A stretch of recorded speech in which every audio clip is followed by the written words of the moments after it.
pacote anticrime trouxe uma série de modificações na legislação penal e processual brasileira, algumas extremamente importantes, mas que não estão em vigor, como o juiz de garantias, que teve a sua entrada em vigor derrubada, obstada por uma decisão do STF. Mas eu quero trazer aqui para vocês rapidamente uma questão relacionada ao crime de estelionato. Aliás, eu vou deixar o link aqui na descrição do vídeo com o artigo que eu escrevi, que eu preparei para vocês, endereçando essa questão. O que mudou no caso do crime de estelionato? Antes, o crime de estelionato era um crime cuja ação penal era pública e incondicionada. Ou seja, o delegado de polícia poderia, a qualquer momento, tomando conhecimento da existência do crime, seja em suas diligências normais ou pela comunicação da própria vítima ou de um terceiro, iniciar uma investigação criminal. E o promotor de justiça, tendo colhido prova da materialidade delitiva, quando o crime deixa vestígios, e prova de quem seriam os supostos autores ou coatores da prática do crime de estelionato, oferecer a denúncia e, portanto, iniciar um processo criminal, uma ação penal contra todos os envolvidos. Com a mudança, a ação penal passou a exigir a representação, ou seja, a vítima precisa necessariamente e obrigatoriamente ser ouvida e manifestar o seu desejo em autorizar ou a investigação ou mesmo uma ação penal contra todos os envolvidos. E qual é a grande questão dessa modificação?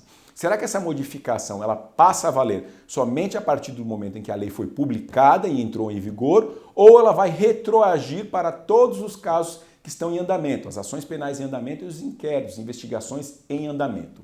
Nós temos decisões contraditórias com relação a esse tema no STJ, portanto, uma turma entende que a lei retroage, porque é uma lei mais benéfica, e a regra é que a lei benéfica ela retroage sempre para beneficiar o acusado ou o réu. Portanto, uma turma do STJ entende que sim, que deve retroagir para beneficiar e que, portanto, aplica ali analogicamente uma regra que existiu e que existe na Lei dos Juizados Especiais Criminais, determinando que as vítimas se manifestem sobre o interesse em continuar com a ação penal ou com a investigação. Essa é uma das decisões que foi tomada por uma turma do STJ.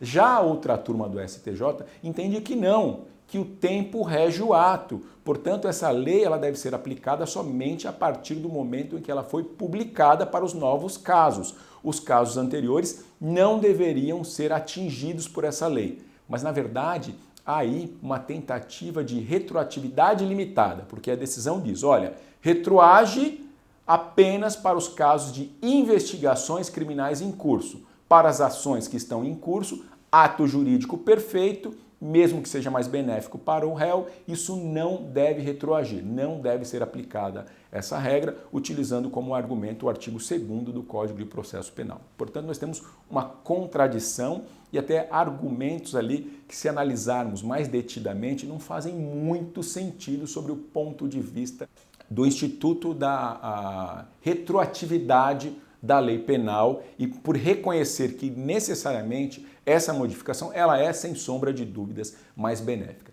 Talvez o legislador não tenha acertado ao colocar uma regra de transição, como fez na Lei dos Juizados Especiais Criminais.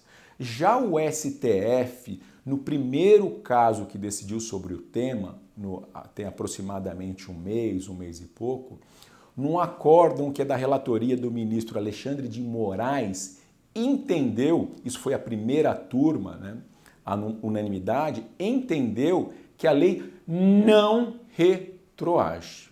Ou seja, essa lei ela deve simplesmente ser aplicada a partir do momento em que foi publicada e não deve atingir os processos já em andamento onde tenha sido oferecido a denúncia.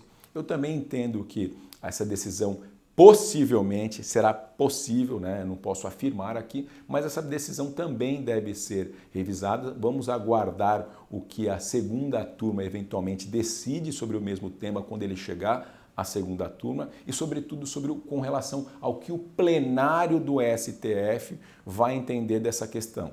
É evidente que a modificação ela traz um benefício significativo para o réu ou para o acusado, pois tem a perspectiva da incidência da decadência, da extinção das ações em curso, porque, como o próprio ministro Alexandre de Moraes, em seu voto, diz, a modificação teve como finalidade, nesse momento, focar as energias nos crimes mais graves e porque, supostamente, as vítimas, normalmente quando recebem uma indenização ou têm um acordo com a outra parte, sequer comparecem às delegacias para oferecer as suas declarações. Palavras do ministro no relatório do acórdão. Portanto, é um contrassenso acreditar que agora, com os processos já em curso, seria mais vantajoso manter a máquina estatal trabalhando e gastando quando não se tem mais interesse na persecução criminal desse tipo de delito, salvo quando houver aí a manifestação inequívoca da vítima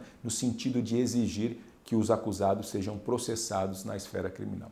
Eu realmente espero que essa decisão seja modificada em novo julgamento, que talvez tenhamos da segunda turma uma decisão em sentido contrário, ou que eventualmente no plenário do STF a gente tenha uma decisão em sentido contrário, mas sem sombra de dúvidas, o legislativo falhou a não colocar uma regra de transição, o que teria evitado toda essa discussão.